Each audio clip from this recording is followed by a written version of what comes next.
I've worked with a lot of research companies. This is a very unusual one. Tell me your story. How did you start up? Well, I wanted to be in the video game industry. That was my first goal. So right out of college, I got a job at Electronic Arts. I was in the market research department as an entry-level analyst. I worked at Electronic Arts for 3 years. I did 3 different jobs there. First year I was the research analyst, second year I was a sales analyst, and the third year I was an assistant producer on a game called The Sims for PC. So I did 3 different jobs at EA, and while I was there, I observed that we were hiring market research vendors to come in and do work for us as subcontractors. I thought that the vendors we were hiring were exorbitantly expensive, that the turnaround time on the results we were getting was way too slow for us to act on it, and I didn't find that the people who were running the studies were specialized in games. It felt like games was a part of a larger portfolio, but it didn't feel specialized enough to the category. So I saw 3 areas of improvement, and I went to my boss and I said to him, hey, the game I'm working on right now is wrapping up. After it's wrapped up, I know there's not necessarily another project for me here. I could either go to another game division within the company, or I could leave and go to another company entirely, or I could start up my own company doing market research. I had the research background from the University of Pennsylvania where I went to school, and so I knew how to do it from an academic standpoint, and I had the practical experience of doing it while I was at EA. I researched the market and discovered that I could do the same services that we were getting from external vendors for a significantly lower price, and I could turn results around significantly faster and provide a more specialized product in games than we were currently getting. I went to my boss. I said, if I were to roll off the project and just leave the company, start my own research company, would you give me a chance at a first project? He said he would give me 1 project to prove it out. So that was just an informal handshake. So on that kind of promise, if you will, I left the company and I started up VG Market. To execute on that first product test cost $5,000. That was to get the room and the equipment and the respondent incentives and all the stuff I needed. It was going to cost me $5 grand. And I had a 10 grand commitment from my boss.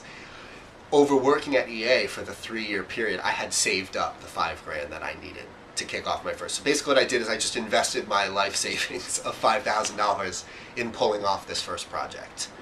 I went and ran the study. I executed it perfectly. And after it was done, I stayed up all night and wrote the report myself. I came in the next morning at 9 a.m. and I handed him the report. And I said, see, you just got for a quarter of the money and the next day turnaround what you used to get for 4 times the money and you'd wait 2 weeks to get. And he agreed, and he sent out an email to some of the other executives saying, hey, you should give this a try. So that initial $5,000 investment became $10,000, and 12 months later it had become $1 million, and by the time I was 30 it had become $20 million. Wow. So that was the whole story. Can we talk a little bit about the game market in general, how long it takes to bring something to market, how much research is put behind it, and what the timeline is once the research has started? Absolutely. So the first answer is it depends on the platform that the game is on. If it's on a mobile phone, it could be anywhere from 6 months to a year, sometimes even 4 months. Alternatively, if it's for a console like a PlayStation or an Xbox or a major PC release, it could be several years in development. Regardless of what the platform is, the research schedule is generally consistent, although compressed for the certain platforms or expanded for the platforms where development takes a longer period of time. So it starts off with a concept. Now the idea could be flushed out to great length, or it could just be general direction, and there could be multiple concepts at play.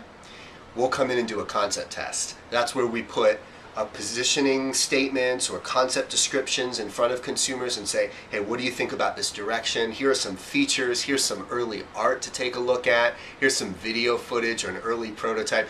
We present the concept, and we recruit consumers to give their opinion. And consumers will say, oh, I really love this idea, this is really resonating, or you know what, this idea really is turning me off to the concept. And we try to use the consumer groups to refine the concept and make it as promising as possible so that the game starts off on the right foundation. So that's a concept test. And then once we've established the foundation, then it goes into development. And then that's when we start the play testing. So game companies are coming back to us several times during the process to get iterative feedback on the quality of the game, see how it's improving and how it's coming along. So we'll do anywhere from just 1 round of play testing. We've done as many as 8 rounds of play testing for a large console release, and everywhere in between. Depends how much time we have to develop, how big the game is, how big the budget is. We do testing in the US, we do it in Western Europe, we do it in China, wherever the target audience lives. And after the development process starts to wrap up, we're thinking about putting a demo into the market. You know, the first taste of that real consumers are going to be able to check out. And we'll do a demo test. We want to make sure that demo is totally nailing it, because it's better to put out nothing at all than to put out a bad demo. Concurrently with the demo test, we're also doing some marketing testing. We want to know, what are the advertisements that are going to resonate with the target audience? What type of positioning statement or tagline is going to be most effective? Or even if you've played games on your phone and you've been to the iTunes store, what is that little icon going to look like? What are those screenshots going to look like? And what is that concept description going to say? Is that going to pull people into hitting download, or are they going to pass? We're testing out all of these marketing communications and assets and videos and trailers and ads to make sure that the marketing is consistent with what the audience wants. And then after the game launches, we'll do a post-launch assessment to establish what were the key strengths, what were the areas of improvements, and the learning for future iterations. So we're really taking video game companies from the early concept all the way through the post-launch assessment.